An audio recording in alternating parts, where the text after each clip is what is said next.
Pennsylvania mobster William Big Billy Delia has claimed that his boss, Russell Bufalino, twice served as the acting boss of the Genovese crime family.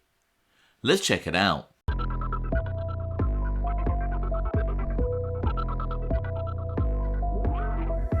I'm James Gladwish and welcome to OC Shorts, bringing you detailed historical snapshots of the American Mafia and other organised crime.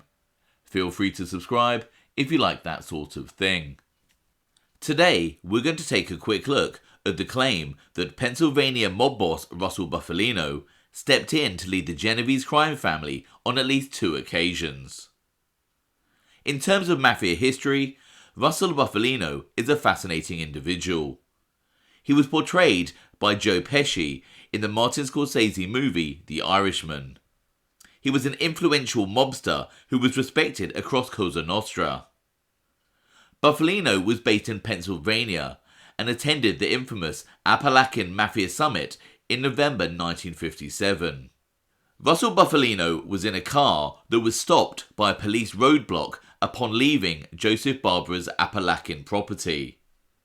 Other passengers in this vehicle included Vito Genovese, boss of the family that still bears his name, his underboss Gerry Catena, and also in the car was Philadelphia mob boss Joseph Ida and influential Philadelphia mobster Dominic Olivetto.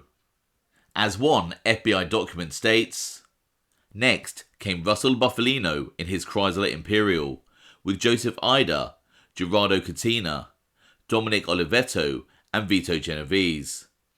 Upon being stopped at the roadblock, they all identified themselves. Bufalino said that he had come to visit his sick friend Barbara. Vito Genovese remarked that he understood that he did not have to say anything, and he said nothing.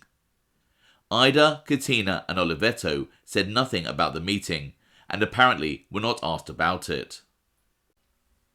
This potentially shows that Russell Bufalino was indeed close to members of the Genovese crime family's hierarchy in 1957. As mentioned, there is little doubt that Russell Bufalino was an influential and respected mob boss.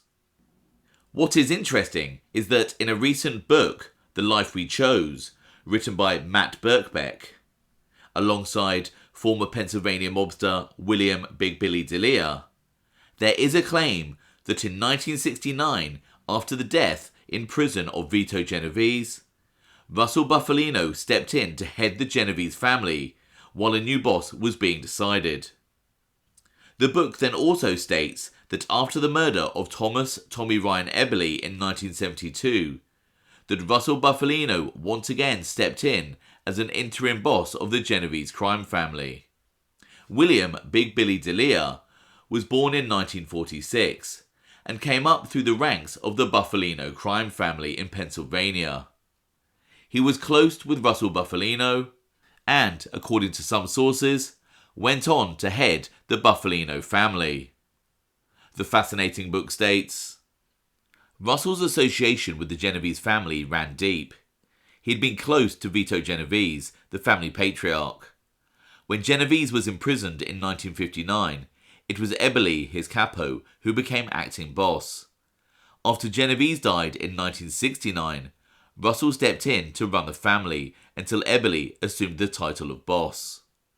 But Eboli's murder left a troubling leadership vacuum at a time when cooler heads were required given the Jimmy Hoffa situation. Hoffa had ignored Russell's advice to go slow, and instead moved with speed that summer to regain his position as Teamsters president. Certain Genovese family members were among a broader group of men who pushed back hard. Not wanting the friction to escalate, Russell agreed to assume temporary control of the Genovese family. He had done so once before, and now he was stepping in again. Russell was very close with many of the guys there, like Fat Tony, so it wasn't a big deal. No one questioned it. Who could, anyway, said Billy. So, let's take a closer look at Big Billy Delia's claims that on 2 occasions, northern eastern Pennsylvania mob boss Russell Bufalino stepped in as acting boss for the Genovese crime family. I caught up with renowned mob historian Scott Dietschy to discuss the subject. Dietschy has written many books on the American Mafia, including Garden State Gangland, Hitmen, and Cigar City Mafia. And his next book, to be released in 2025, is a biography of Genovese Crime Family heavyweight Gerry Catena. With this in mind, there aren't many historians with a better understanding of the Genovese family during this period of time. Let's hear what Scott has to say on this subject. So before we discuss Russell Bufalino, what is your understanding regarding the initial succession of leadership for the Genovese crime family after the death of Vito Genovese in prison in 1969? So when Vito Genovese dies in 1969, the two powers in the Genovese family at the time are Tommy Eboli and Gerry Catena. Catena being a New Jersey-based acting boss, if you will, Eboli kind of being the New York side of that. And I think personally that Catena really was kind of more of the power at the time, but he really was starting to take a step back. But regardless, it didn't last very long. In 1970, Catena went to Yardville Prison for for not testifying in front of the State Commission of Investigation in New Jersey.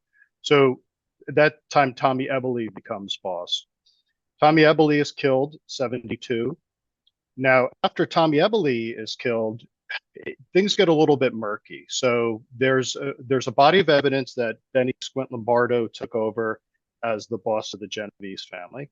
But there are also other people that say that Catena was offered it. He turned it down and he suggested Funzi Thierry.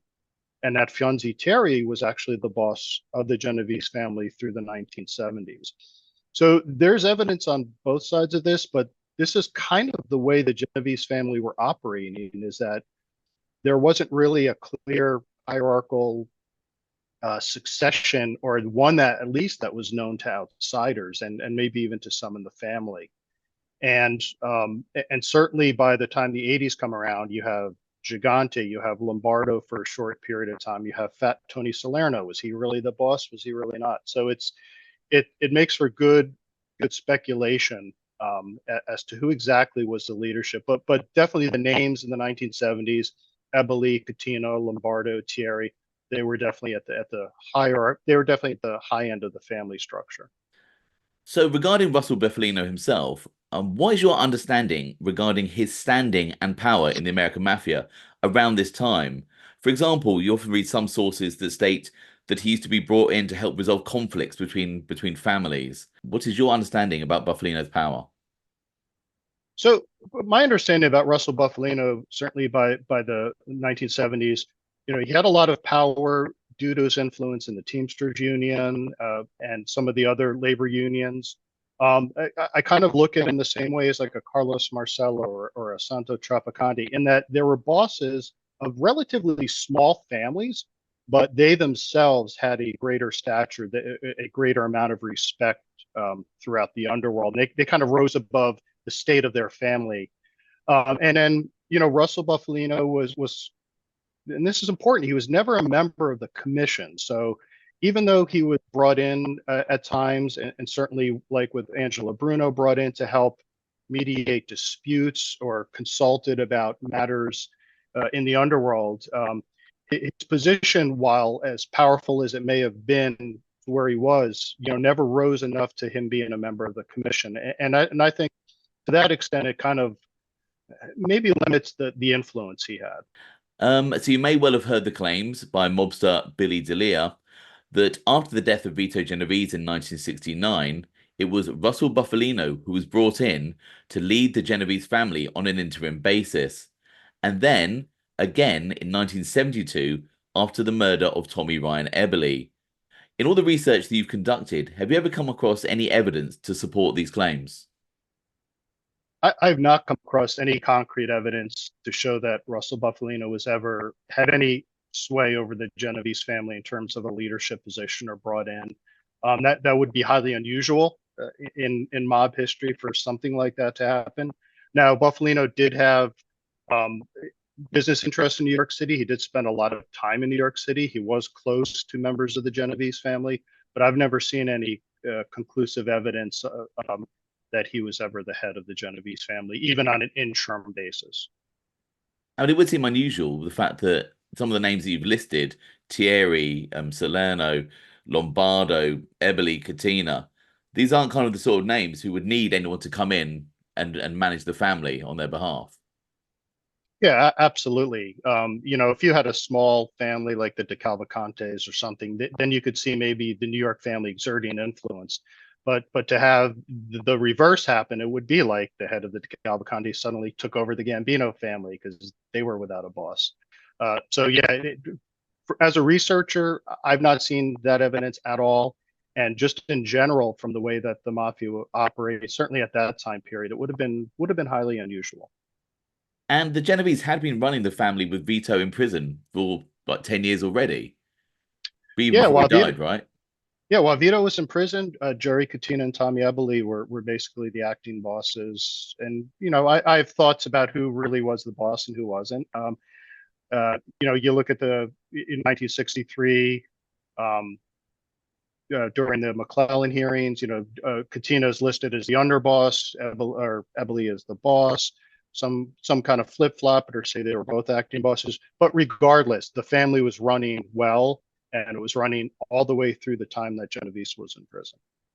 So, regarding the claim from mobster William Big Billy DeLea that respected Pennsylvania mob boss Russell Bufalino took charge of the Genovese crime family as an acting boss in 1969 after Vito Genovese died in prison, and then again in 1972 after Tommy Ryan Eboli was murdered, please consider the case put forward by mob historian Scott Dietschy, and then let me know in the comments below your thoughts on the subject. I hope you found that interesting. Thanks for watching.